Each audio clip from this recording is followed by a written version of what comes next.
Olá, seja muito bem-vindo a mais um encontro do nosso programa Terra, Meu Amor, esse espaço na TV Suprem, que faz parte da União Planetária como seu braço de comunicação. E nesse nosso programa Terra, Meu Amor, a gente sempre convida pessoas para compartilharem suas experiências, suas jornadas, né?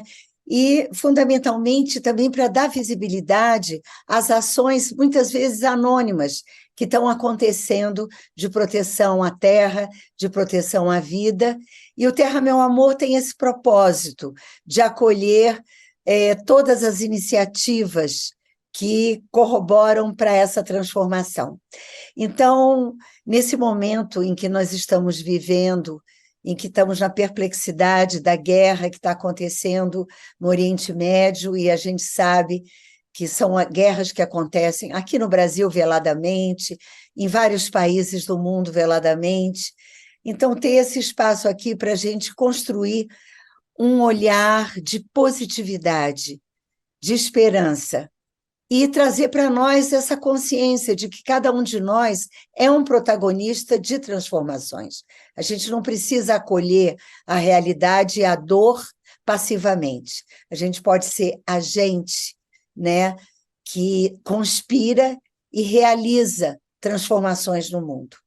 E para nos inspirar hoje, eu trouxe a nossa linda Cora Coralina, nossa maravilhosa poetisa goiana, e o poema dela tem esse tema, positividade. E eu vou compartilhar com vocês com muito carinho, porque a nossa Cora Coralina realmente é uma vida de inspiração, né? Então ela diz: positividade, assim eu vejo a vida. A vida tem duas faces, positiva e negativa. O passado foi duro, mas deixou o seu legado. Saber viver é a grande sabedoria, que eu possa dignificar a minha condição de mulher, aceitar suas limitações e me fazer pedra de segurança dos valores que vão desmoronando. Eu nasci em tempos rudes, aceitei contradições, lutas e pedras, como lições de vida, e delas eu me sirvo. Aprendi a viver. Então, a gente vê com esse poema da nossa linda Cora Coralina, de que, às vezes, de pedras no caminho, a gente pode construir catedrais. Então, é com esse espírito de fé na vida que eu vou convidar para estar com a gente o Rivelino Souza. Olá, Rivelino, seja muito bem-vindo ao nosso programa Terra, Meu Amor. Eu vou ler um pouco do currículo do nosso Rivelino. Bem-vindo. Obrigado, Regina, é um prazer. Que Obrigado pelo bom. espaço. Então, o Rivelino Souza, ele está falando com a gente de uma cidade goiana chamada Padre Bernardo. Não fica muito longe de Brasília, mas é outro estado e é outra realidade, né? E o Rivelino, ele é militar da reserva da Marinha, ele serviu por 29 anos à Marinha. Foi vice-presidente do primeiro sindicato militar do Brasil, da América Latina, Sindimil, morador de Padre Bernardo, veio do Rio para lá, e ele participa da vida política, sociopolítica, ambiental da cidade, né? E ele faz uso de uma, como ele chama, uma tribuna popular, onde ele traz os assuntos relevantes e que servem de conscientização para um movimento de cidadania consciente das pessoas de Padre Bernardo. Então, assim, ele também gosta de dizer que ele procura trazer um olhar diferenciado a respeito da importância da transparência na política. Então, Rivelino, seja muito bem-vindo mais uma vez ao Terra, Meu Amor. E eu gostaria de te fazer uma pergunta. Eu sei que você tem um programa de comunicação que você coloca no Instagram, no YouTube, nas redes sociais, e que você criou um slogan, Rivelino Souza, me chama que eu vou. Né? Então, assim, é uma convocação para ser chamado e, ao mesmo tempo, é uma afirmativa. Eu estou aqui para vocês, comunidade. Como é que é isso, Rivelino? Conta para nós. Como eu disse antes, foi por acaso, né? Eu estava gravando um vídeo, não lembro agora qual foi, e eu pisquei o olho, deu uma piscadinha e falei assim, me chama que eu vou. E isso pegou, né? Isso pegou e as pessoas realmente, elas precisam de alguém que esteja à disposição para atender os seus anseios, né? É isso que eu tento fazer, na medida do possível, claro, aonde eu posso ir, eu vou, mas eu estou sempre, assim, quase que 99% dedicado às ações que as pessoas me chamam.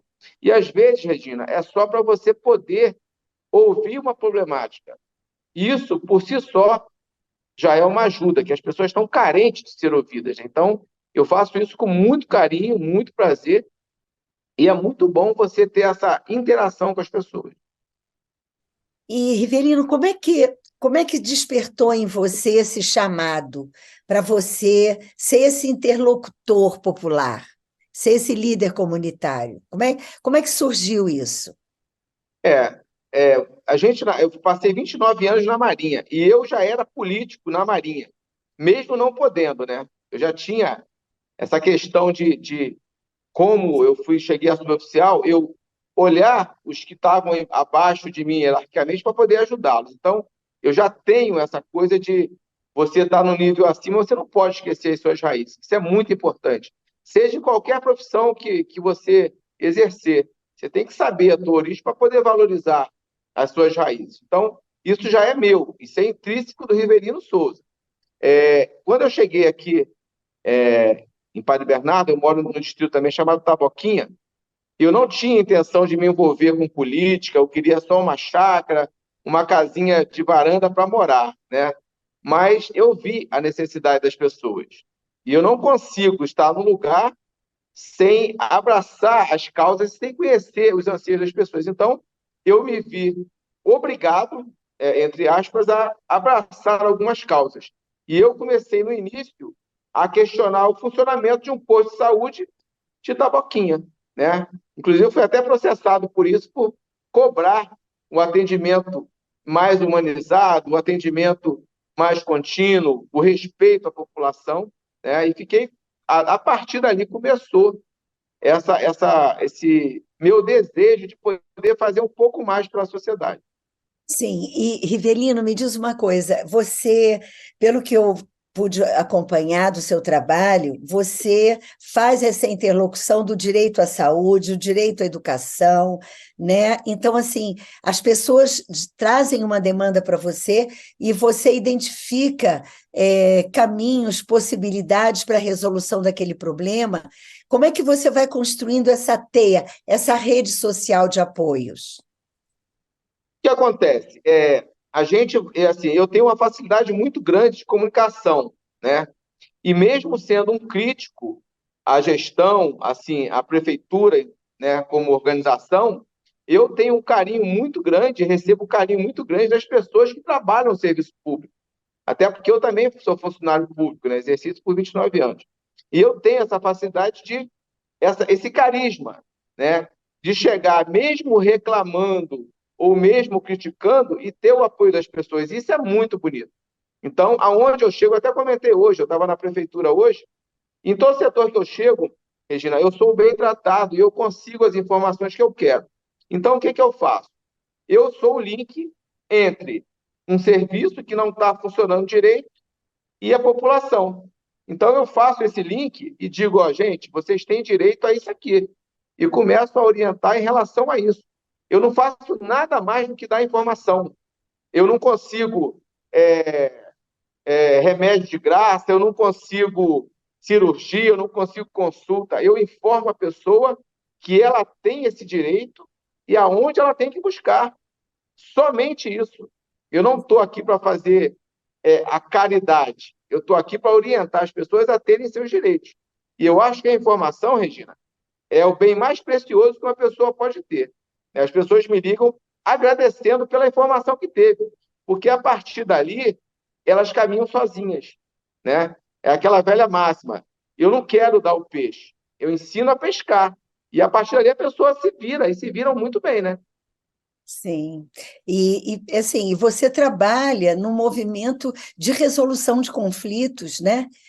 Você Sim, está. Isso é muito importante, né? Porque hoje em dia o que a gente está precisando realmente é de criar pontes, né? Criar pontes entre pessoas, ser um pontifex. Então, assim, então esse é um trabalho que você vem desenvolvendo, e eu também sei que você tem uma atuação importante na área ambiental, inclusive em relação a um lixão, né, que acontece lá em Monte Alto, né, que também é em Goiás, mas é lindeiro com o DF. Então, eu gostaria que você comentasse essa sua experiência lá. Como é que é essa realidade? esse aterro sanitário, né, que a gente fala, chama de lixão, porque não tem nada de aterro, foi uma promessa, né, de um governo anterior a esse, de que seria uma coisa boa. Mas eu até comentei que, na época, eles não consultaram a população, não levaram a informação correta, porque vai ter um aterro sanitário. Sim, mas o que que isso traz de bom? Vai gerar 1.000 empregos, foi o que foi vendido. Sim, mas vai gerar 1.000 empregos. A que custas? A que custo isso? Né? E não houve uma audiência pública para convocar a população, para convocar os empresários, né, os comerciantes, sobre o aspecto negativo desse aterro sanitário. Como eu comentava, ele começou errado. O aterro sanitário ele foi fundado aqui, foi criado aqui, porque o DF não aceitou o lixão que tinha na estrutural, que é uma área relativamente nobre em relação comparado ao nosso distrito, que é um distrito pobre. Então, você tira do ponto rico, aonde a terra vale muito, e coloca num ponto do município vizinho, de um estado, de outro estado, onde as pessoas não têm tanto conhecimento. Então, primeiro, foi levada uma proposta errada, venderam uma imagem errada. Segundo, esse aterro sanitário ele foi construído numa APA, numa área de proteção ambiental. Por, só isso aí já inviabiliza a questão do aterro sanitário. Terceiro, quem deu a licença para abertura, para funcionamento desse lixão, de início, foi a prefeitura, sem ter a legalidade de dar essa licença. Aí depois que foi passada uma licença para o SEMAD, a Secretaria de Meio Ambiente do Estado, né? E uma coisa interessante, que essas licenças elas já estão vencidas há mais ou menos 5 anos. E mesmo assim, com tudo isso, tudo negativado, tudo errado, anteriormente tivemos duas liminares do Ministério Público Estadual e do Ministério Público Federal, liminares que fechavam o lixão, né, que multavam por multas diárias e fechavam, e mesmo assim o aterro continua funcionando. E Então, agora uma pergunta, desculpa te interromper, mas só pode uma falar. pergunta. Pelo que eu estou entendendo, houve um acordo entre governos, né? O município fez um acordo com o governo e esse acordo passou ao largo da participação da população, que não houve audiência pública, ninguém foi consultado, venderam uma imagem de que aquilo ali Errado. estava gerando para gerar emprego, e na verdade isso não acontece. E, pelo que eu soube, ali é um manancial hídrico da maior importância e tem um potencial Sim, sim, turístico. Diz que é sim. lindíssimo o lugar. Você poderia falar sobre isso? Sim, então, o acordo, Regina, não foi entre o governo, não. Foi entre o município, né, o prefeito da época, e uma empresa privada, que é Ah, a, que é a Aterro Ouro Verde. Eles têm empreendimentos, tá, na nossa região. Uma família muito, muito conhecida, né? Então, foi esse acordo que foi feito, mas, assim, de maneira totalmente errada, porque, primeiro, não teve a questão da audiência pública, para convocar a população a dar a sua opinião, e sim, a população deveria decidir. Se a população decidisse que aquilo ali seria bom, seria aquilo ali. Então, nós temos um manancial riquíssimo em volta do aterro, né, que estão sendo ameaçadas. E pior ainda, né? Por que que, quando eu gravei o programa com o Paulo, eu fiz questão de tocar nesse ponto, que a gente tem a falsa ideia, né, de que a poluição ela respeita os limites de fronteiras entre estados e municípios. E não adianta, não é assim que funciona. O ar que eu respiro aqui, se for poluído, ele vai passar. Ele não para na placa de bem-vindo ao DF. Então, eu fiz questão de frisar isso, porque o DF ele tem pessoas muito mais esclarecidas, não desmerecendo o nosso Goiás, mas lá está o centro do poder, os políticos que mandam no país estão no DF, e a gente tem ali a bacia do Descoberto, que abastece, em grande parte, Brasília, né? O DF Brasília. Então, essa bacia ela também está correndo risco, porque Sim. foi feito um estudo, foi até pelo Tiago Dávila, e isso também está, né? Eles têm esse estudo de que uma poluição daquele lixão, ele abrange, em média, aí um raio de 10 quilômetros de É. extensão. Um raio, ele fez até uma projeção que vai pegar ali Brarlândia, que já é DF, e vai atingir também a bacia do Rio Descoberto. A bacia do Descoberto que abastece o DF. Então, Brasília também está ameaçada. E do outro extremo, tem uma outra bacia que, se você for interligando os pontos, vai chegar até, pasmem, vai chegar até a Amazônia. Sim, sim, porque o Planalto Central, nós somos cabeceira das águas, né? Por isso que nós temos córregos, rios pequenos, porque aqui tem miríades de nascentes. E eu soube que essa região sua lá também é uma região riquíssima em nascentes. Sim, Procede essa informação? procede. Nós Pois temos é.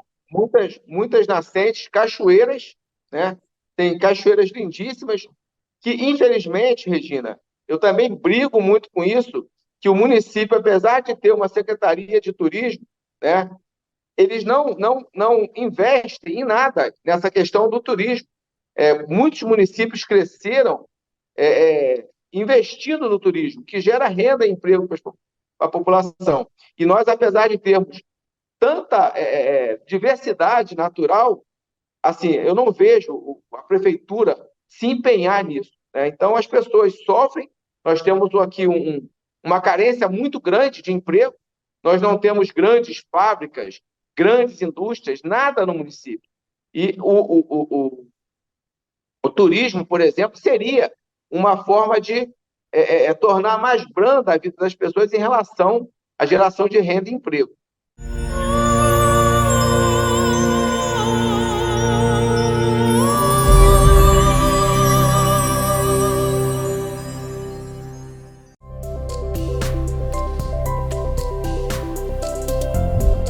TV Suprem.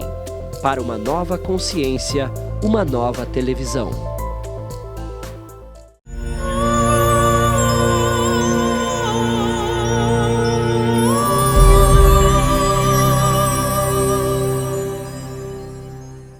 Com todo esse cenário que a gente está vendo da emergência climática, nós precisamos, cada um de nós, nos tornarmos guardiões das águas, guardiões das nascentes, porque as águas que estão aqui no Planalto Central, elas irradiam para as maiores Sim. bacias hidrográficas do Brasil. Você vê, por exemplo, aqui, a 20 quilômetros do centro de Brasília, nós temos águas emendadas, e águas emendadas é um cenário de onde partem águas para a Bacia do Prata, Tocantins, São Francisco, né? Chega até a Amazônia através de afluentes.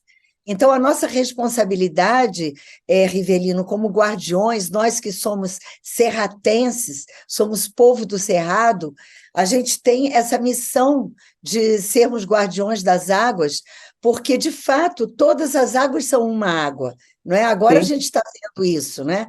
E eu estava ouvindo só, assim, reforçando a importância do seu trabalho e do que você está fazendo lá, eu ouvia o líder indígena Ailton Krenak comentando a respeito desse desaparecimento dos rios da Amazônia, e ele dizia, olha, os rios estão mergulhando na terra, os rios estão indo para o subsolo, os rios não estão dando conta de conviver com uma sociedade que o tempo todo está gerando impacto, o tempo todo está gerando poluição, não está preservando as árvores, que são quem fomenta, quem mantém vivo toda essa rede hídrica, né?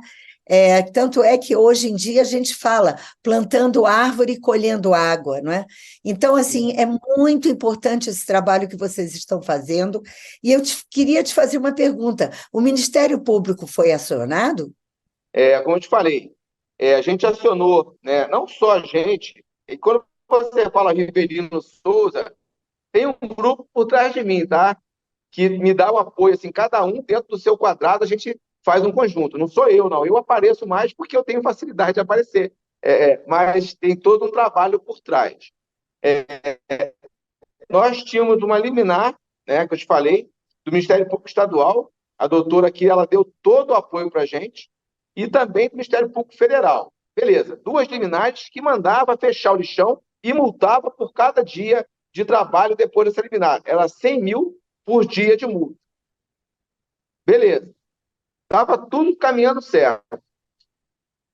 Quando passou para a Procuradoria do DF, a Prefeitura, juntamente com o meio ambiente local, eles criaram uma simulação aí de que o lixão gerava emprego através de uma cooperativa do DF. Que a gente nunca viu essa cooperativa, né? Que gerava emprego. E outra, eles criaram uma dependência, isso para convencer a Justiça do DF, criaram uma dependência do município em relação ao lixão. Tipo assim, o município precisa do aterro sanitário. Só que não falaram para a Justiça que nós já temos o nosso aterro sanitário.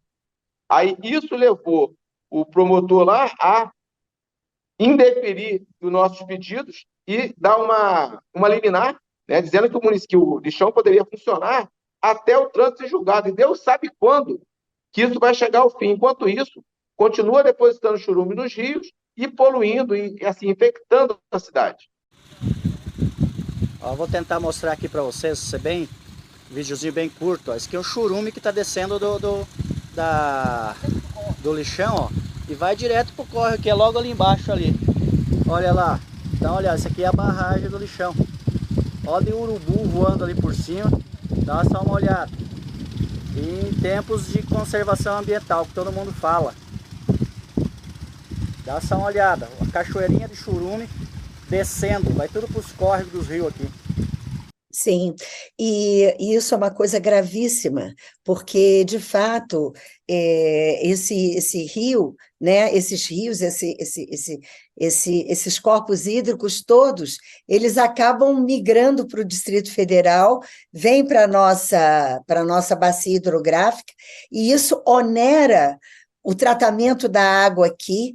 Isso encarece a água aqui, ou seja, é preciso realmente a construção de um olhar sistêmico, né, o Rivelino. Agora, em volta ali dessa região, você tem muita presença de produtores rurais, não é isso? Sim, inclusive, Regina, até faz parte desse nosso grupo, né, produtores de orgânicos.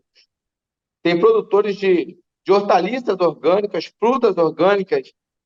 Tem uma senhora lá que ela produz morango orgânico e todo mundo ali está ameaçado.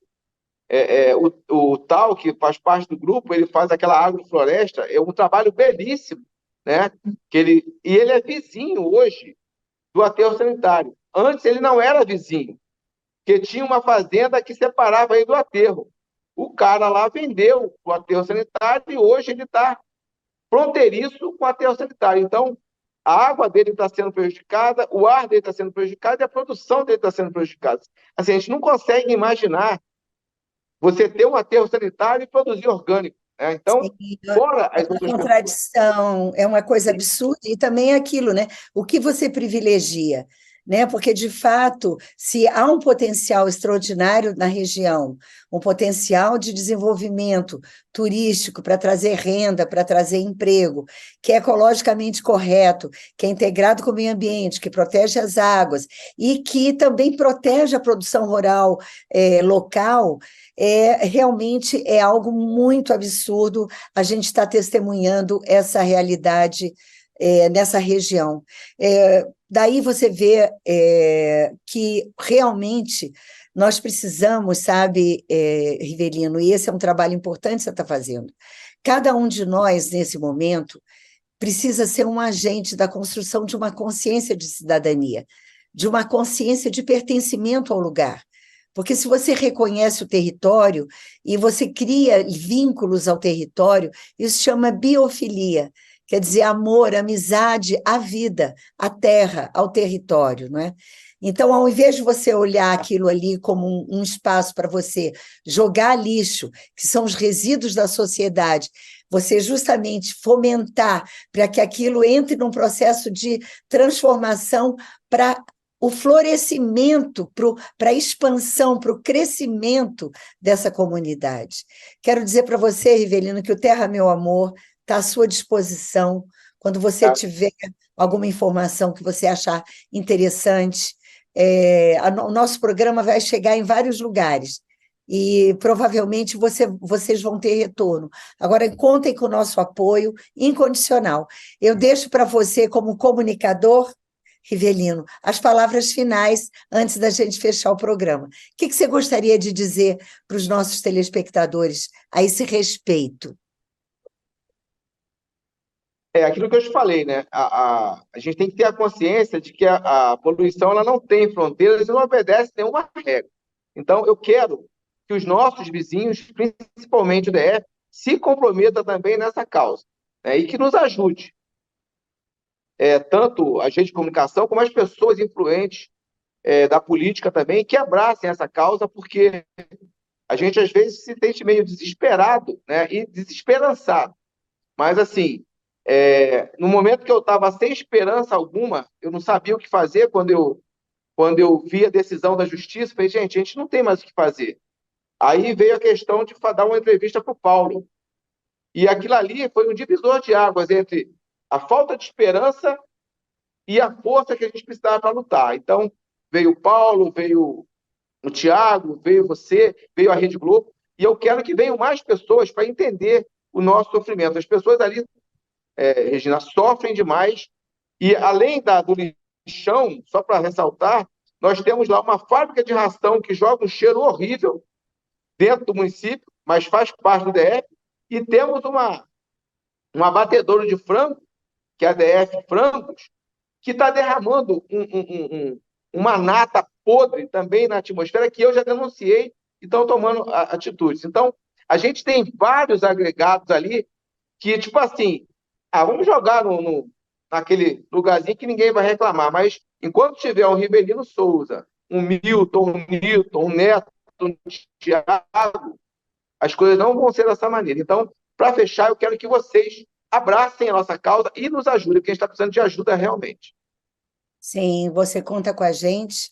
Realmente, esse é o momento em que nós todos temos que convergir para mudar esse cenário, criarmos um novo momento de reconexão do ser humano com a natureza, do ser humano com a terra. Muito obrigada pela sua presença e a você que estava com a gente até agora, até o nosso próximo encontro do Terra Meu Amor. Até lá.